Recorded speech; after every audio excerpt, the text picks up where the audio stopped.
جائز ہے، کوئی ضرورت کے تحت جا سکتا ہے۔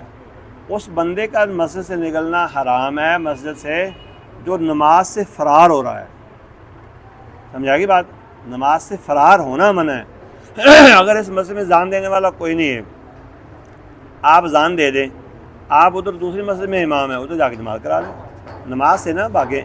نماز سے بھاگنے والے کے بارے میں حدیث آئی ہے، وہ مجرم ہے۔ ہاں جی، بعض علماء کا فتویٰ یہ ہے کہ ایک تسبیح پر پورا ٹائم دینا چاہیے، جو آپ اختیار کر لیں، ایک ہی پڑھیں اور اس کو پڑھتے جائیں۔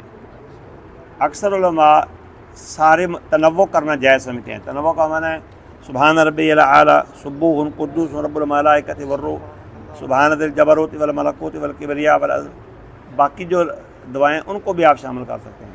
صحیح بات یہی معلوم ہوتی ہے سجدے میں کسی دعا کو بھی پڑھا جا سکتا ہے، 2 پڑھ لو، 3 پڑھ لو، 4 پڑھ لو، مختلف پڑھ سکتا ہے، کوئی پابندی کی ممانعت کی کوئی دلیل نہیں ہے۔